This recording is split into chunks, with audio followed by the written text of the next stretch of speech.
Hello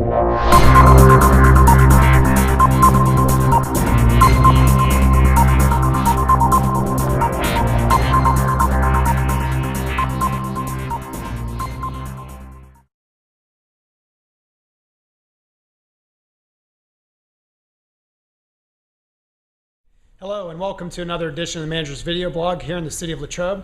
My name is Alex Graziani and I'm glad that you've taken a moment to join us. With us today I have Joe Bush, and I'm actually with our Public Works Director at his shop here at the Public Works Building in Latrobe to talk a little bit about salt and winter maintenance, and a little bit while we're here about what goes on as well at the Public Works related to some of the things that you do here. Okay.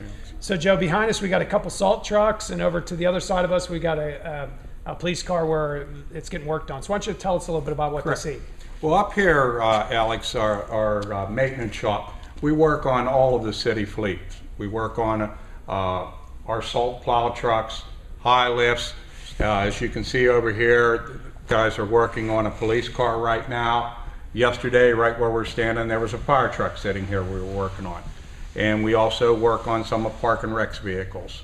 Excellent. So you'll do things like brakes, tires, oil changes, inspections, any type of maintenance that we can do in here will be done here. Great. Without forming it up. Well, what I like about that, Joe, is we learned a couple times during some of our harsh winter events this year was that repairs that needed to be made, let's say on a Sunday morning, were able to be made without having to get in line, so to speak, because we had mechanics in-house who were able to do those repairs. Exactly. In a couple instances, Alex, the same guys that were driving the trucks come back and worked on them to put them back on the road for the next guy, where you would be at the mercy of waiting until somebody opened up Monday morning and hope you could slide in line. And as you might expect, the repairs happen because things are being used, and that's when they break.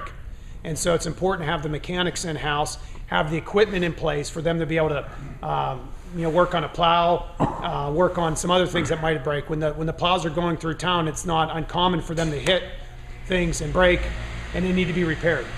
Correct, correct. Right behind us now, we have 3 salt trucks. Alex, we have the city busted up into 3 segments. On a normal routine salt event, we go out with 3 trucks. Each one of those trucks have their own area that they'll work, their own route, and within that route they have their own emergency routes, priority roads that will be done. Yeah, it's real simple. There's if you think of it like a triage, the patient that needs the most attention gets the most work. In the same way, as Joe mentioned, priority routes, emergency routes, as you can imagine, the schools, the hospital, the police station, the fire stations, those buildings must be kept open.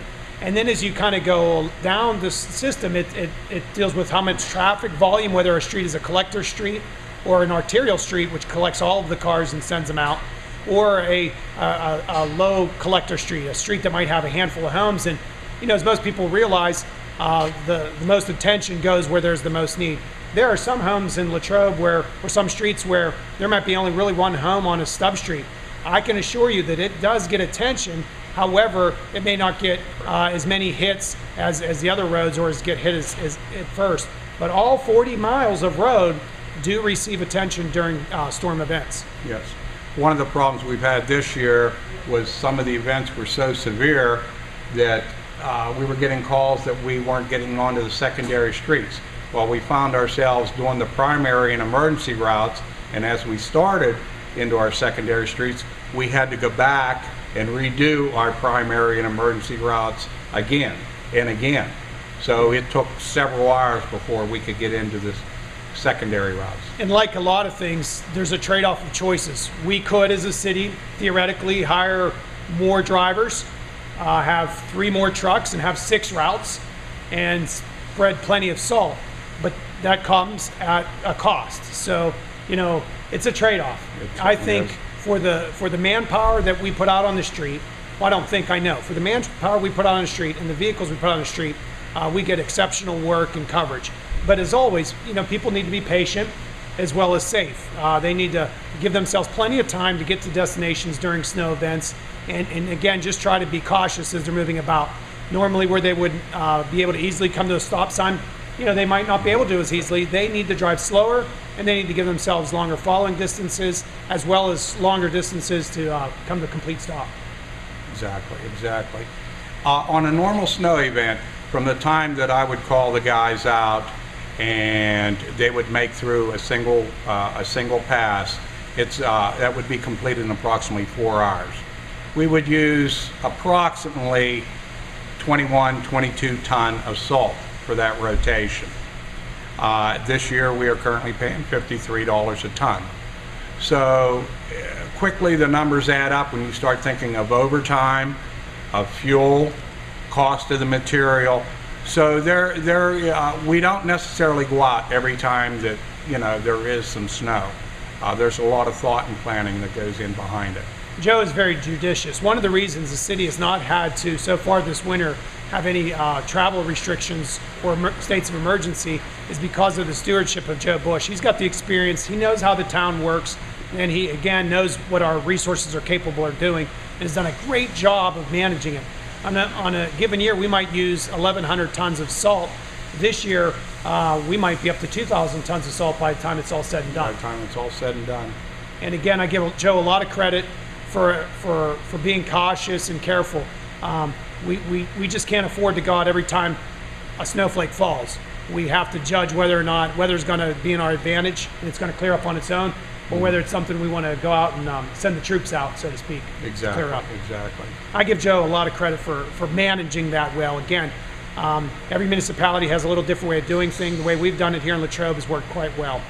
Now, what we're going to do here is we're going to go outside and we're going to take a look at the salt shed and how it works, how it works from the truck standpoint, getting loaded, and see how that looks. Very good. Stay with us.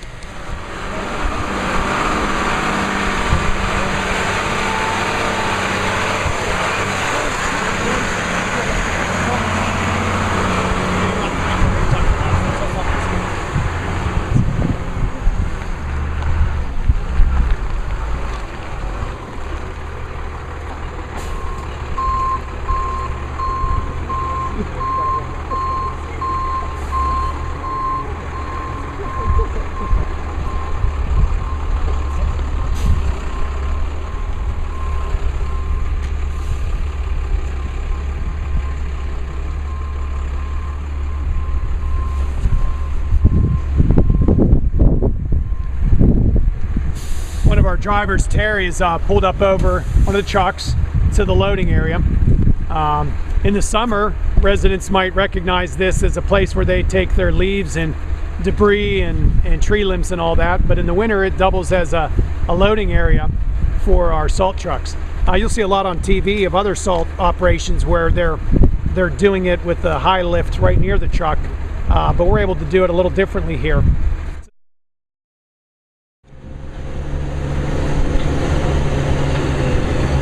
Now we have our high lift coming down. Again, Terry's doing the driving. He's going to get a load, a bucket here, and put a scoop in the truck the way we set it up here. What would you say, Joe? Our salt shed is about, I don't know. Well, our salt shed, Alex, has never really been full to capacity. I'd say there's approximately 250 ton there right now. Each scoop that Terry has approximately 1 ton on there right now. We load these particular trucks here with 7 ton.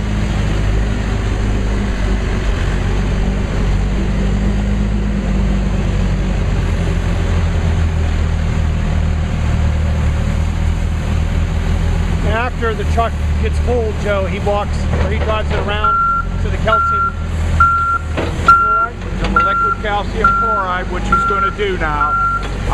We're under the understanding now this truck has a full load.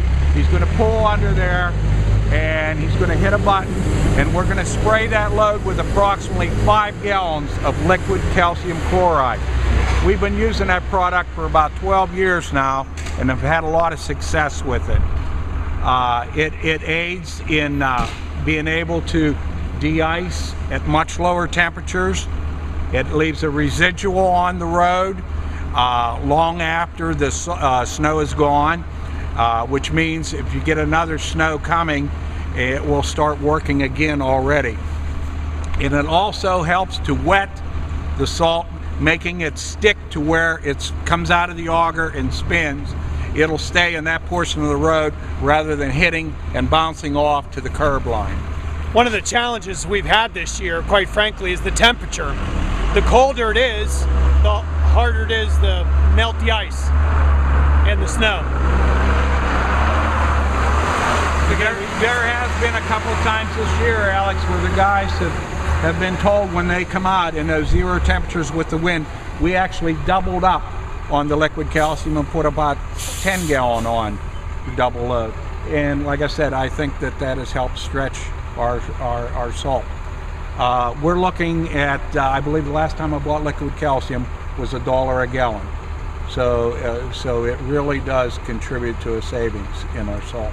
Joe, as we wrap up our discussion on public works and salt and winter maintenance, do we use anti-skid or ash or any of those kinds of things?